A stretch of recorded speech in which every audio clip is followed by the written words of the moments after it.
Hello guys and welcome back to my channel, and this is Papa Dave, and for today's video guys, ito na yung top 5 e-commerce online jobs na para sa mga beginners ngayong 2025. So dito guys, sa video na to, ito yung mga madalas kong nakikita sa mga freelancing website na mga job post na sa tingin ko'y kayang-kaya nyo, na kahit na mga newbie kayo, wala kayong experience, ay beginners friendly, no? Yung mga trabaho na sasabihin ko ngayon, itong top 5 na e-commerce online jobs para sa inyo. Okay, so yung dating number 1 natin guys, ito yung nasa number 5 na natin ngayon, no? Yung eBay dropshipping. So dito, ito yung chart kung paano nag-work yung dropshipping. So ganito nag-work guys yung dropshipping sa mga hindi nakakaalam sa inyo. So tayo ay magsa-search ng product sa mga supplier, kagaya ng Amazon. Ililista natin sila dito sa eBay store ni client. So yung product na yun na nagkakahalaga ng $13, ibebenta natin sa eBay ng $20. So ganito yung flow chart niya. Bibilin siya ni buyer dito sa eBay, tapos bibilin natin siya ng mas mura sa Amazon na nag-o-offer ng free shipping papunta sa buyer. So ganyan yung nag-work yung dropshipping. So ito naman yung trabaho natin, no, bilang isang VA. Tayo yung nagse-search ng mga products na ililista natin. Syempre hindi yan basta-basta, na meron tayong mga tutorials dito sa channel natin kung paano ginagawa yung eBay dropshipping. So magse-search tayo ng product, tapos ililista natin siya dito sa eBay store ni client. So, ganyan nag-work. Ito yung pinakatrabaho natin bilang isang dropshipper, na mag-search ng products at maglista ng products dito sa eBay store niya. So, ito yung number 5 natin na dating number 1. So, ngayon nasa number 5 na lang siya dahil ang dami ng lumabas ng mga in-demand ngayon. Okay, sa number 4 naman natin, so hindi naman siya nagkakalayo, no? Dropshipping din siya, meron siya kasing FBA at FBM. So, ito yung Amazon Product Research and Listing. So, meron din tong dropshipping. So, ibig sabihin, kagaya nung sa eBay natin, si Amazon din ay ganun yung ginagawa, no? Pwedeng dropshipping, or ibig sabihin, kagaya nung sa eBay na maglilista siya ng product sa Amazon na mas mura niya makukuha sa mga supplier. Ito naman yung FBM. So, ibig sabihin, fulfilled by merchant. So, ibig sabihin, fulfilled by merchant, si client yung mag-ship ng products papunta sa buyer. So, ito yung FBM. Yung FBA naman, kaya ako siya hindi ginawang dropshipping dahil dalawang type siya, no? Sa FBA naman, no, once na kapag search tayo ng product, kagaya nito, no, magse-search tayo ng product sa mga supplier kagaya ng Alibaba, AliExpress, Walmart. So, ang gagawin ni client dito ay bibilin niya yung product na na-search natin. Tapos, isisend niya yung product na yun sa Amazon. So, ibig sabihin, magiging fulfilled by Amazon na siya, FBA. So, kaya dito sa Amazon, no, Amazon Product Research and Listing. Pwede siyang dropshipping, FBA, or FBM. So, ito yung number 4 natin, guys, no? Yung sa Amazon. So, dito naman sa number 3 is more on clothing. So, dahil nga mas in demand ngayon yung mga ukay-ukay, no? Ganito siya nag-work, guys. Poshmark. Sa Poshmark kasi, ito yung e-commerce store ng mga closet, ng mga nagbebenta ng mga second-hand na damit. So, dito nagsisend sa atin si client ng mga file ng mga damit.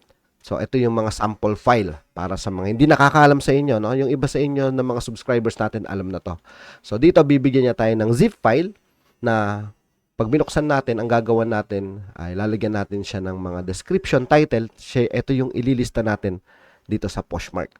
Lalagyan natin siya ng description, title, ng mga pricing, tapos i-edit natin konti yung mga photo. So, ito yung naman yung sa number 3 natin, sa Poshmark Clothing Lister. So, dito naman sa number 2 natin, ang dami ko nakikita ngayon sa mga Shopify dropshipping. So, pareho din siya, no, guys? No, halos pare-parehas lang sila, nagkakaiba lang sila ng platform. Ganun pa rin. Shopify naman yung gamit ni client dito. So, bukod doon, kasabay ng Shopify dropshipping, lalo na sa mga client na makikita natin na nagsisimula pa lang, kasama na rin dito yung store setup, or yung tayo yung magse-setup or magdi-design, no, ng mga store nila. So, ito guys, no, kung sa tingin ninyo na mahirap siyang gawin, so, dahil nga marami sa atin na hindi alam yung flow ng trabaho, masasabi ko sa inyo na ito yung mga pang-beginners, no? Kung hindi mo alam yung skills na to, dito sa YouTube channel natin, marami tayong mga free video rito kung paano ginagawa yung mga ganitong trabaho. Or, guys, pwede kayong bumisit or mag-register dito sa BA for Ecom. So, para makita nyo yung mga step-by-step in-depth tutorials ng mga course na to. Para malaman nyo yung step-by-step guide kung paano ginagawa yung mga trabahong pinapakita ko sa inyo ngayon. So, dito naman guys, no, sa Shopify, tayo yung magsiset-up ng store. Meron tayo niyan sa BA for Ecom.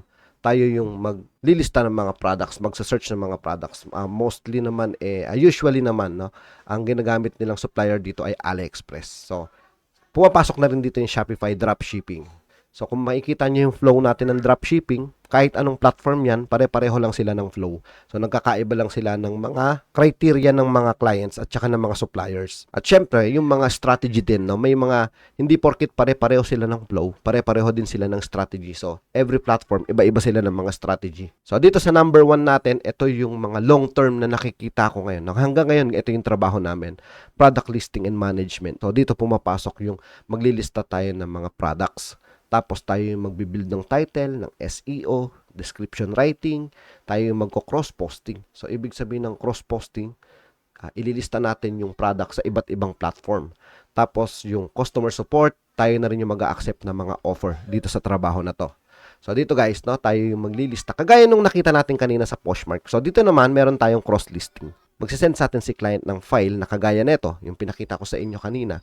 Tapos, ililista natin siya dito sa Poshmark or sa eBay. Tapos, dito naman sa Poshmark at eBay, i-cross-posting natin siya. Or ililista natin, or ika-copy-paste natin yung ginawa natin listing from eBay to Poshmark, Shopify, or Mercari. Or iba pang or kung meron pang ibang mga platform si client na paglilistahan niya ng mga damit. So, ito naman yung sa product listing, cross-posting, and management. So, actually, hindi lang siya 5, no? Marami siya. Pero, by platform na lang yung ginawa ko. So, ito yung in-demand ngayon na madaling gawin.